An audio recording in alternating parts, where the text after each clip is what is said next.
मंगलमय मंगलकरण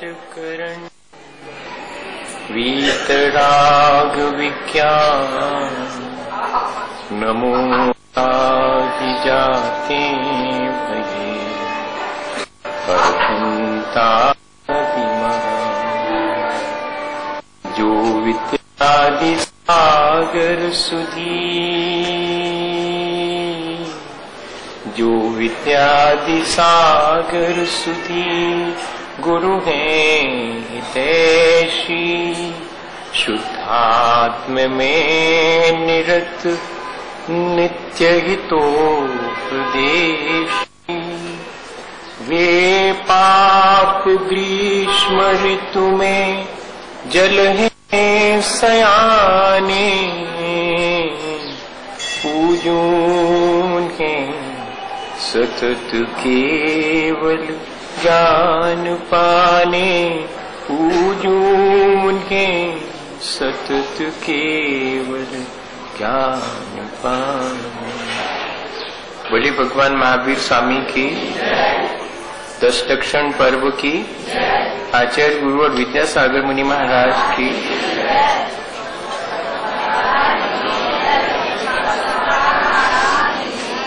हम सब लोगों ने अपने जीवन को अच्छा बनाने के लिए, जैसा कि आचार्य भगवंतों ने हमें अपनी गुणवत्ता क्रमशः बढ़ाने के लिए धर्मों का उपदेश दिया है, हमने प्रयत्न करके वैसा ही किया है।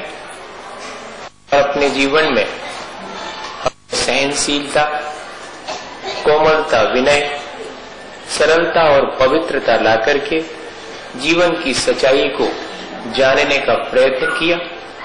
और जैसे ही हमें जीवन की वास्तविकता का एहसास हुआ, हमारे जीवन को हमने जो पहले लापरवाही में अमर्यादित करके जीते थे, संभाल लिया, उसे अनुशासित और मर्यादित कर लिया।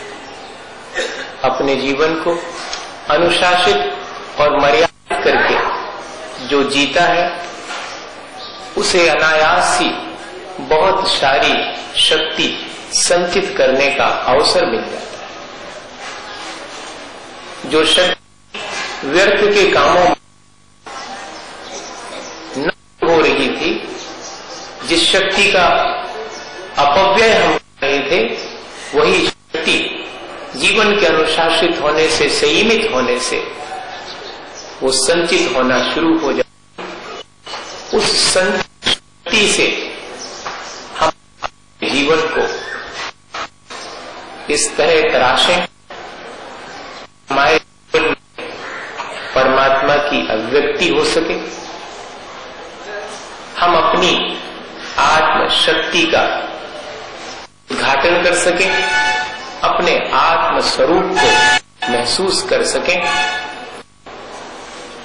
इसी को आज आचार्य भगवंतों ने पश्या कहा है। हमारे भीतर अनंत शक्ति है, लेकिन हम अपने मन, वाणी और शरीर के द्वारा उस अपनी शक्ति का अपव्यय करते रहते हैं। एक तो हमें अपनी अनंत शक्ति का एहसास ही नहीं होता, और अगर एहसास भी होता है, कराया जाता है, तो हम उसकी दुर्लभता नहीं समझ पाते हैं और उसे व्यर्थ ही गंवाते हैं।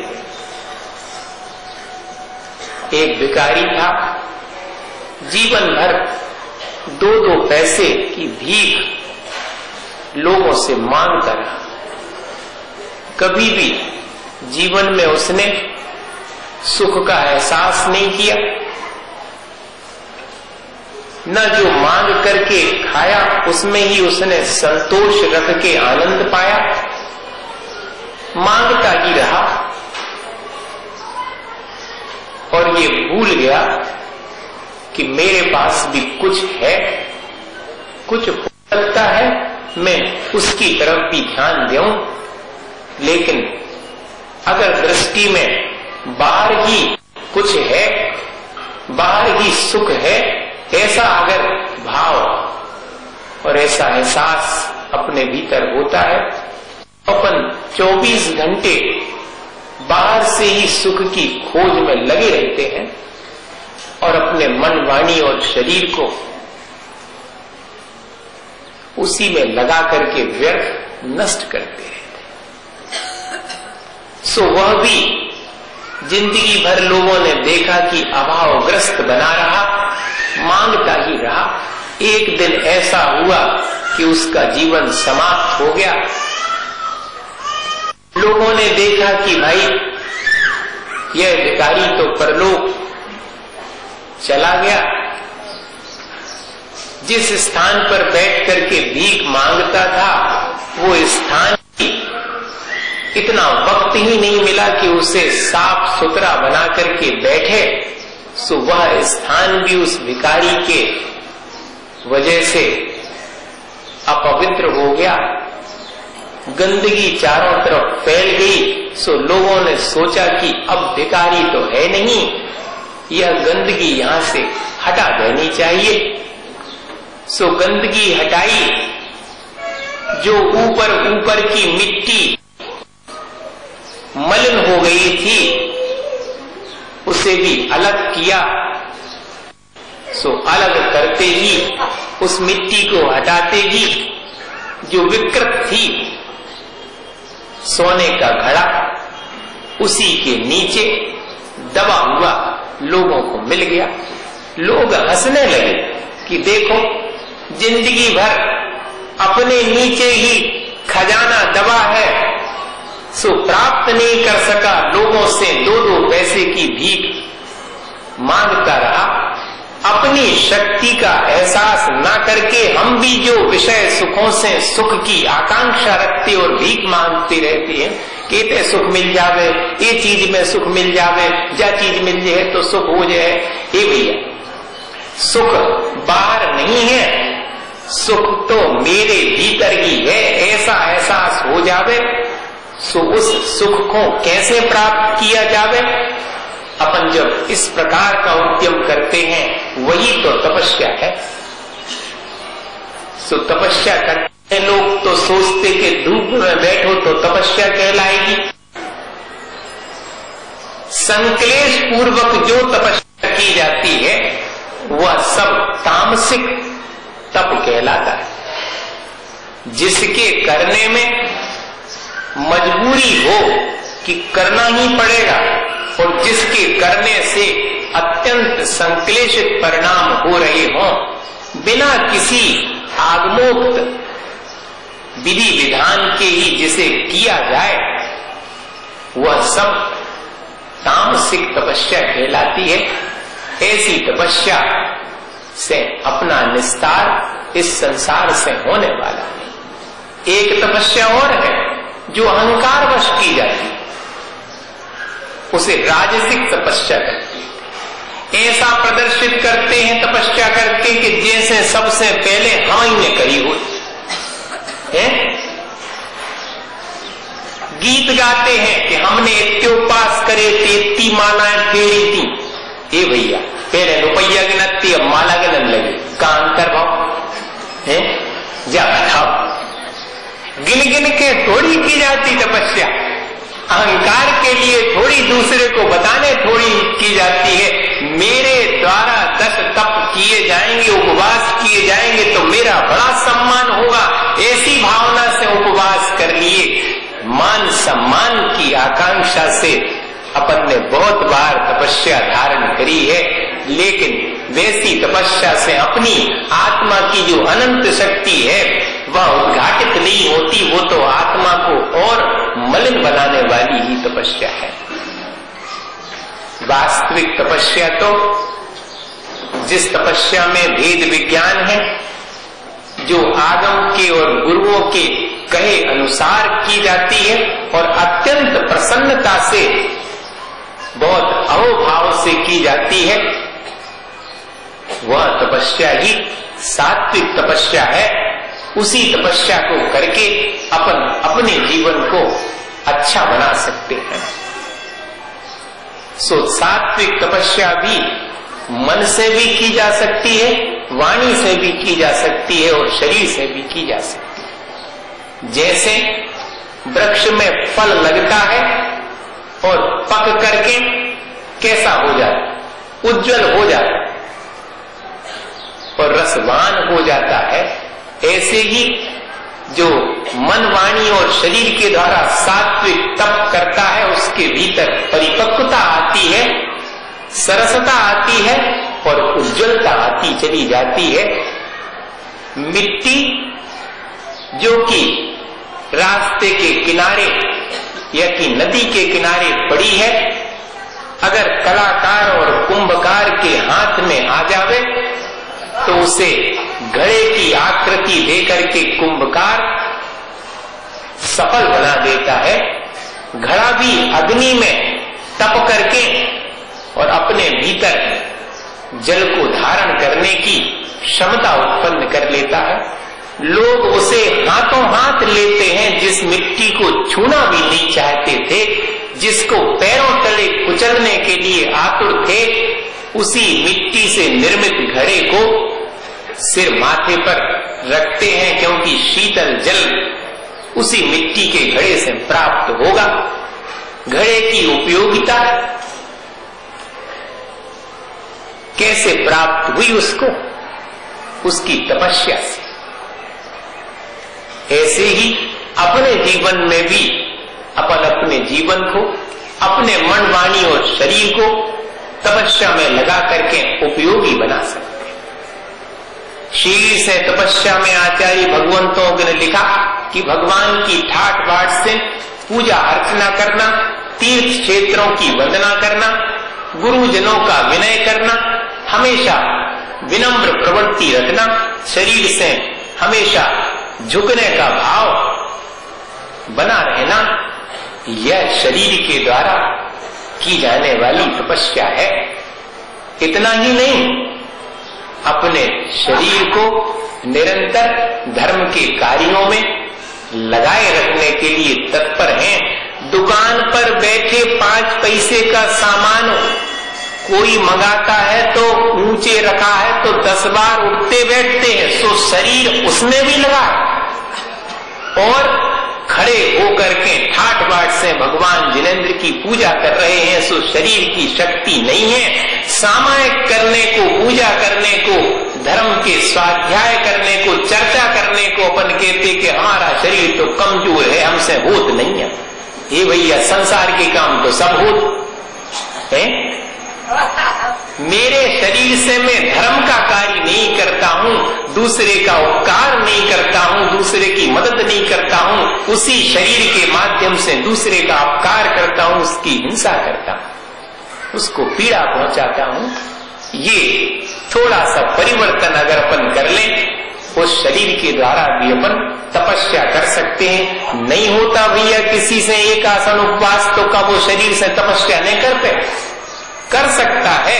ठाट बाट से उस शरीर से अपन पूजा पाठ इत्यादि में लगे हुए हैं। क्या करें, हमारा शरीर उपवास इत्यादि करने में सक्षम नहीं है, लेकिन भगवान की पूजा करने में तो मैं बहुत सक्षम हूँ। घंटों पूजा कर सकता हूँ, जाप दे सकता हूँ, स्वाध्याय कर सकता हूँ। तब तो चर्चा हो रही हो तो वहां पर आराम से बैठ करके मैं उसे सुन सकता हूँ। जल्दी से दौड़ करके समय पर मंदिर आ सकता हूँ। मैं जाना चाहूं तो बाजार भी उसी शरीर से माध्यम से जा सकता हूं। ये मेरे ऊपर निर्भर है कि मैं शरीर से किस प्रकार काम लेना चाहता हूं, उससे तपस्या करना चाहता हूं, या कि उसी शरीर के माध्यम से अपना संसार बनाना चाहता हूं। वही शरीर कर्म बंध का कारण बन सकता है, वही मनुष्य का शरीर कर्मों की निर्जरा का कारण बन सकता है। सो अपने को जिसमें कर्मों की निर्जरा हो, ऐसा शरीर से कार्य करें तो वो सब कार्य तपस्या कहलाएगी। और वाणी का तप क्या है? अपन ने कल समझा था कि जो भी वचन अपन बोलेंगे, हितकारी वचन बोलेंगे, पाप युक्त वचन नहीं बोलेंगे, झूठ तो नहीं बोलेंगे, प्रिय वचन ही बोलेंगे। सत्यम वद प्रियम वद, हम सच बोलेंगे और प्रिय बोलेंगे, अप्रिय सत्य भी नहीं बोलेंगे और प्रिय लगने वाला झूठ भी नहीं बोलेंगे। ऐसा हम वाणी के द्वारा प्रयास कर सकते हैं, या तो हम वचन बोलेंगे नहीं। हमने आपसे कहा था कि क्षुल्लक जी थे एक बहुत पहले सन 68 में, तो उन्होंने मुझे लिख करके दिया था, अभी तक याद है। क्या लिखा था उनने? घृणा से बोलने के लिए ना, प्रेम से बोलने के लिए हाँ। इतना ही सूत्र अपने जीवन का बना लें जब वचन व्यवहार करें कि मेरे मन में अगर घृणा भाव है तो मुझे वचन बोलने का कोई अधिकार नहीं है। मुझे तो तभी वचनों का उपयोग करना है जब मेरा मन अत्यंत पवित्र हो और प्रेम से भरा हुआ हो, तो ही वचन व्यवहार करूंगा। तो मेरे वचनों की सार्थकता होगी, मैं वाणी के द्वारा तपस्या कर रहा हूं। कर्मों की निर्जरा उसी वाणी के तप के द्वारा होगी। और मन का तप क्या है? मन में उज्जवल विचार रखना, मन में हमेशा निर्मलता बनी रहना और प्रसन्नता का भाव निरंतर अपने मन में बनाए रखना। भैया दूसरे ने गाली भी दे दी तो जरूरी नहीं है कि हम अपने मन को कलुषित करें। दूसरे ने अपशब्द भी कह दिए, हमारे मन के अनुकूल परिस्थितियां नहीं हैं, तो जरूरी नहीं है कि हम अपने मन को कलुषित करें, हम अपने भावों को मलिन करें। हम अपने भावों को संभाल सकते हैं, अपनी प्रसन्नता को बनाए रख सकते हैं विपरीत परिस्थितियों में भी। यही तपस्या है। मन के द्वारा तो ऐसी ही तपस्या होगी कि बाहरी वातावरण मेरे मन को कलुषित करने के लिए है, लेकिन मैं अपने मन को कलुषित नहीं होने दूंगा। ये मेरी तपस्या है। आचार्य भगवंतों ने मन, वाणी और शरीर से बड़ी आसानी से तपस्या की जा सकती है, ऐसा उपदेश दिया है। इच्छा निरोधा तपा, वास्तव में अपनी इच्छाओं को रोक लेने का नाम ही तपस्या है। अपन को कठिन लगता है, लेकिन है बहुत आसान। भैया रोज 4 चम्मच शक्कर मिला करके दूध पीते थे 1 गिलास। ने दूध छोड़ा, ने शक्कर छोड़ी। फिर भी मैंने कुछ थोड़ा सा जीवन को अनुशासित किया। अब तो 4 की जगह 2 चम्मच डाल के ही पीऊंगा शक्कर दूध में। सो ये मेरा संयम हो गया। और किसी दिन मन में विचार आ गया कि बिल्कुल भी शक्कर नहीं डालूंगा, बिना शक्कर के ही दूध पी करके देखूंगा। ये मेरा रस परित्याग नाम का तप हो गया। कोई कठिन है क्या? नहीं भाई, बहुत आसान है। मैं दिन भर में 10 जोड़ी कपड़े बदल करके उन्हें गंदा करता हूं, धोने के लायक आरंभ सारंभ में लगा देता हूं। मैं तो दिन भर में 4 जोड़ी ही कपड़े बदलूंगा, जिससे कि कम से कम धोने पड़े और उसमें होने वाली हिंसा से मैं बच जाऊं। ऐसा अपनी इच्छाओं को अपने नियंत्रण में ले लिया, उन्हें जीत लिया, तो यही तो तप है भाई। आपने अभी अभी इतना अच्छा उदाहरण प्रस्तुत कर दिया। देखो, कमेटी ने निर्णय ले लिया, नहीं तो लोग तो जितने पैसा बचे दबा लें अपन।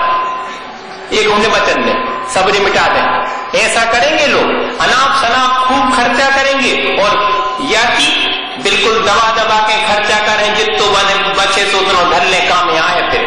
मगर उन्होंने निर्णय ले लिया, अपनी इच्छाओं का निरोध कर दिया कि हमारा कुछ भी नहीं है, न बचे और चाहे बचे, जो कुछ भी हो हम भगवान के लिए क्षेत्र पर उसे दान दे देंगे।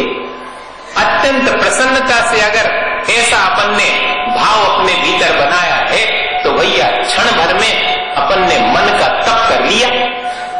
नहीं तो पहले कमेटी को सूचना करो, बोर्ड पे लिखवाओ कि हम ऐसा निर्णय ले रहे हैं, सब जने बैठो, फिर एक मीटिंग हुई है, फिर सिटिंग होगी, फिर ईटिंग होगी, खा पी के लौट गए, निर्णय का प्रस्ताव लगाओ, और नीचे समर्थन में उन्होंने कही कि हाँ वैसे अबे नहीं, थोड़ी दिन बाद जब बचन लगे, जब देगन लगे, चतुर्मास तो हो जान दो।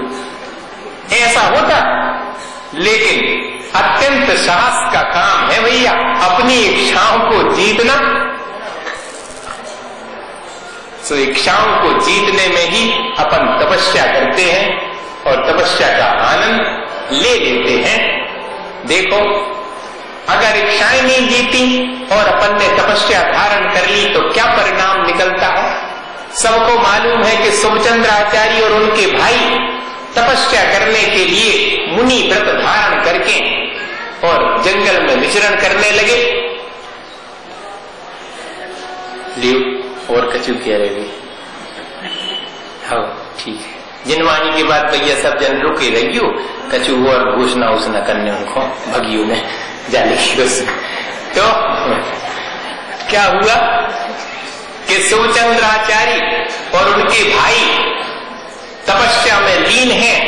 सो भाई ने तो तपस्या के माध्यम से रस सिद्ध कर लिया, 12 वर्ष में तपस्या से जो रस सिद्ध किया। सो मन में विचार आया कि देखें तो भैया ने क्या तपस्या करी।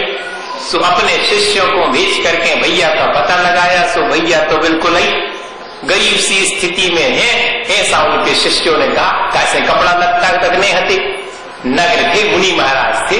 सो देख करके लौट आए कि खाने पीने तक का तो हिसाब नहीं है, कपड़े लत्ते पहनने का भी हिसाब नहीं है, बड़े गरीब अवस्था में अपना जीवन व्यतीत कर रहे। बड़ी दया आई भाई को अपने बड़े भाई के प्रति। सो आधा मटकी जो रस सिद्ध किया था 12 वर्ष की तपस्या से, सो वो आधा शुभचंद्राचार्य को भेज दिया शिष्यों के द्वारा। सो शुभचंद्राचार्य ने कहा कि जाओ डाल दो जमीन में।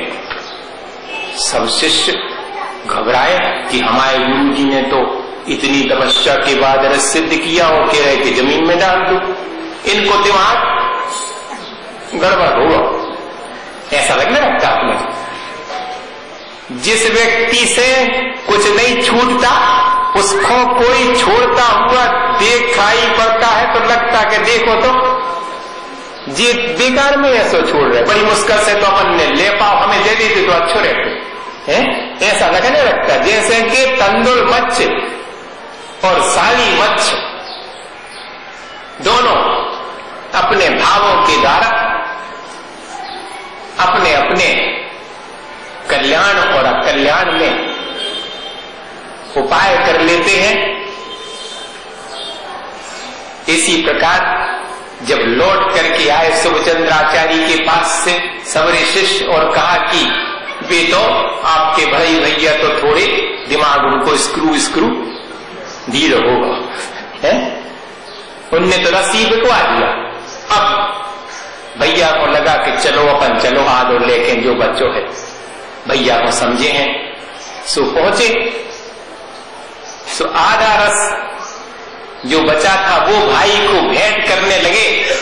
तो भाई ने कहा कि क्या इसी के लिए तुमने मुनि व्रत अंगीकार किया था? क्या इसी संसार बनाने के लिए किया था? अरे तुम्हें सोना कितना चाहिए, फेंक दो ये रस जमीन में। जितना सोना चाहिए हो एक चुटकी धूल उठा करके सामने वाले पर्वत पर फेंकती, सारा पहाड़ सोने का हो गया। भाई देख करके दंग रह गए। शुभचंद्राचार्य ने कहा कि ऐसी संपत्ति तो अपन छोड़ के ही आए थे, और फिर उसी संपत्ति के प्रति आसक्ति हो गई, उसी की इच्छा जागृत हो गई, तो ले लो इस पूरे पर्वत को, जहां बने सो ट्रेजरी में बंद करके रख लो, क्या करोगे इसका? तब भाई को समझ में आई कि इच्छाओं के साथ मैंने तपस्या करी संसार की, सो वो सब तपस्या वास्तविक नहीं कहलाएगी, जिसमें कि संसार की इच्छाएं शेष हैं। इच्छाओं का अगर मैं विरोध करूं तो वास्तविक तपस्या होगी। ऐसे ही पुष्पडाल और वारिशैन 12 वर्ष तक पुष्पडाल अपने भीतर संसार के प्रति आसक्ति रखे रहे।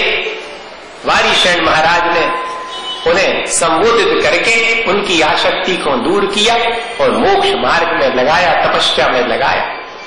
भाई तपस्या तो इच्छाओं का जितना जिससे जितना बने, ऐसा नहीं कि अपन सभी इच्छाएं कहीं फेंकने जाना है सो फेंके आए और निश्चिंत हो जाए। हाँ भैया रोज रोज अपनी कम से कम जो दूसरे के लिए अहितकारी है उन इच्छाओं की पूर्ति का तो प्रयत्न नहीं करेंगे।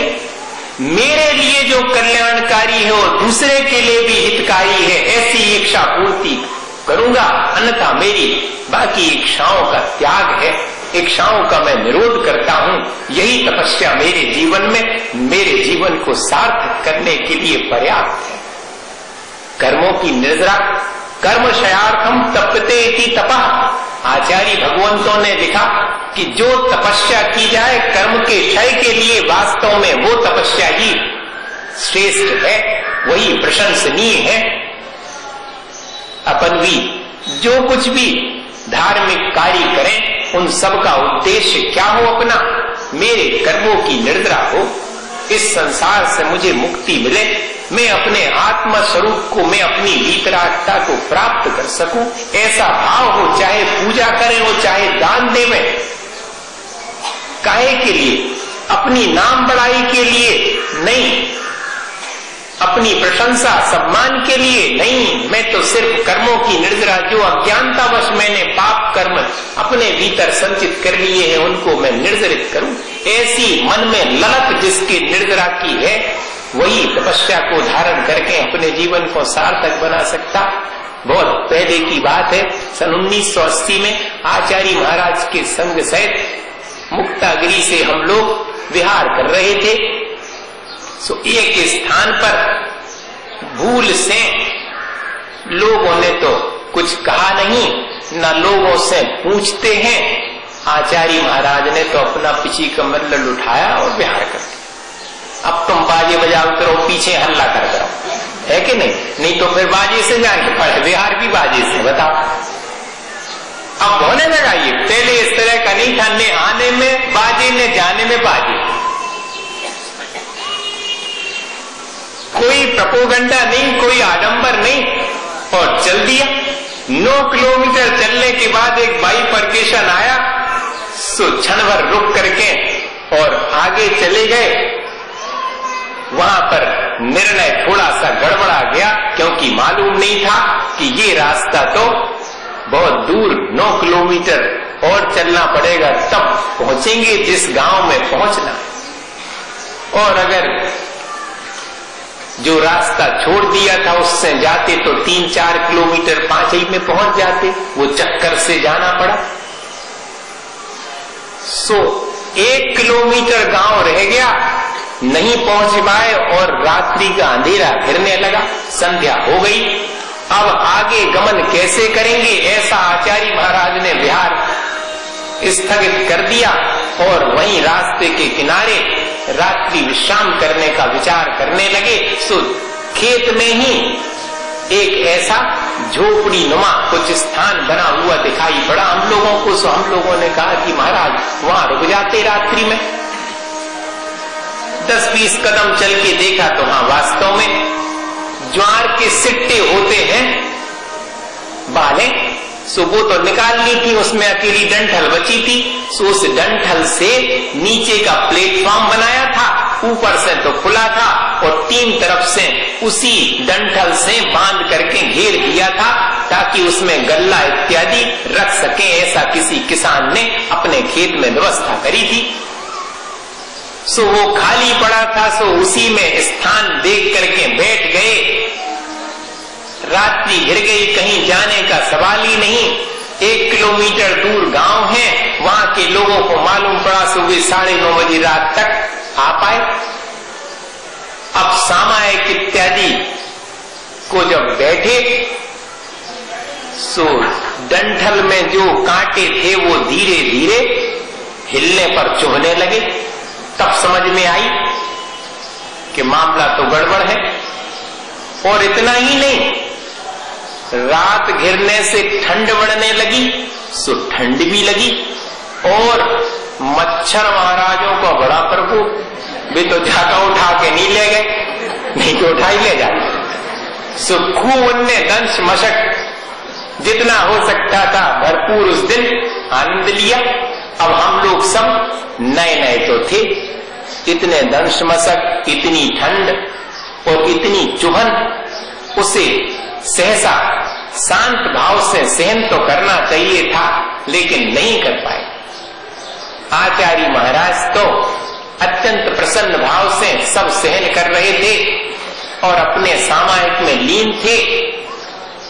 जब रात में लोग आए तो उनने थोड़ी बहुत व्यवस्था करी, व्यवस्था के लिए उनने सोचा कि भैया वृत्ति कर दो महाराज, जब लेट हैं जी जो डंठल और धरे हैं वे सब उनके ऊपर से डाल दे तो बजे महाराज, तो ठंड ले लगे हैं। उनने तो अच्छा विचार किया। सो जैसे ही भैया वृत्ति के बाद विश्राम करने के लिए लेटे सब महाराज, सो ऊपर से उनने वो डंठल डाल दिए कि ठंड बच जाएगी। चटाई वगैरह तो थी नहीं, आई नहीं पाई थी चटाई। सो सारी रात उसी डंठल के बोझ के नीचे पड़े रहे, हिलना भी मुश्किल। सवेरे की सामायिक पड़े ही पड़े, करी बैठे ही नहीं सकत। जब कोई ऊपर से उठा है सब सामान जब बैठे अब दबे नीचे, वो तो सोच रहे कि हमने बहुत अच्छा किया। लेकिन ऐसा परिचय, ऐसा उपसर्ग उन क्षणों में आ गया। क्या करें? सहन करो। एक तो रो रो के सहन किया जाता संक्लेश पूर्वक, और एक तो समता भाव से सहन किया जाता है। जो समता भाव से सहन किया जाता सो तप है। ओ भैया, जो रो रो के अपन सहन कर लेते हैं मजबूरी में, सो उसको तप नहीं कहते। वो तो संसार और बढ़ाने वाले उपाय हैं, उसमें कारण बन जाता है।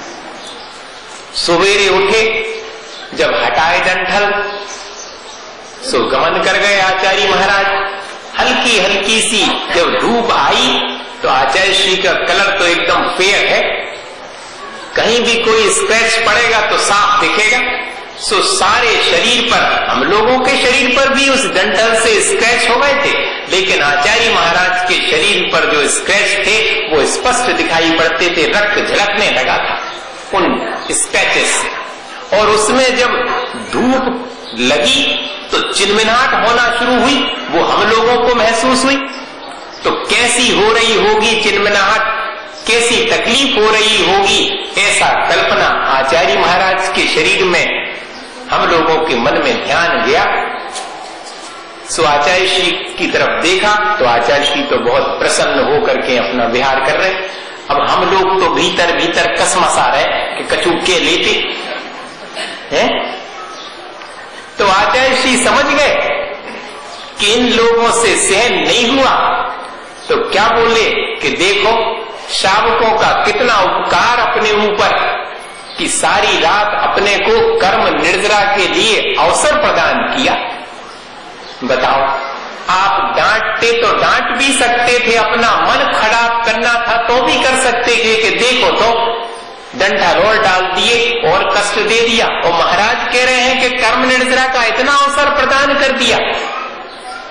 भाई, ऐसी ललक अगर कर्मों की निर्जरा करने की हो तो वो व्यक्ति जो तपस्या करेगा वो तो सब संसार से अपने कल्याण करने वाली होगी। अपन को भी जितना अपनी शक्ति है सो सहन तो करते ही हैं। अपन समता पूर्वक सहन करें, प्रसन्नता पूर्वक सहन करें, तो विपरीत परिस्थितियों में भी अगर अपन समता बनाए रखते हैं तो यही तो तपस्या है भैया। शरीर से, वाणी से और मन से ऐसी तपस्या जो कि अपने जीवन का कल्याण करने वाली है। अपन को अपनी शक्ति अनुसार धारण करके अपना कल्याण करना चाहिए। इसी भावना के साथ आचार्य गुरु विद्यासागर हे गुरुवर शाश्वत सुख दर्शक, यह नग्न स्वरूप तुम्हारा है। जग की नश्वरता का सच्चा दिग दर्शन करने वाला है।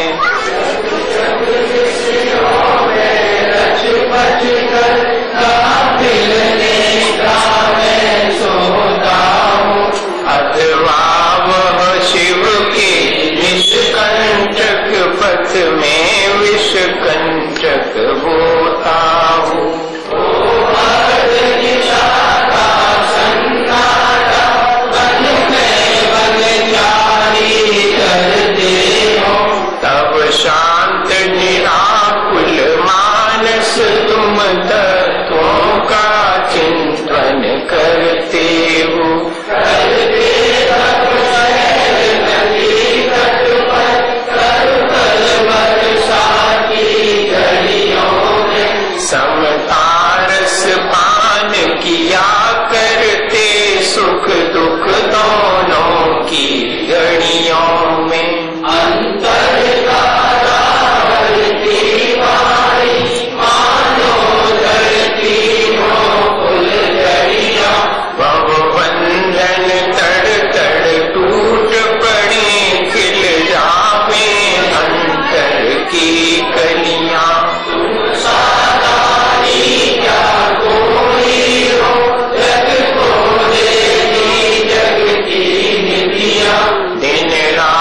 पूछे गुरुवर प्रणाम। सुदीप स्वरूप धवल मंगल गान रवा कुले जिन ग्रहे मुनिराज महम। ओम जी परम पूज्याचार्य श्री विद्यासागर जी महाराज, परम पूज्य मुंशी समाचार्य महाराज, परम पूज्य मुंशी भक्सानंद महाराज जी चरणों में अनंत प्रार्थना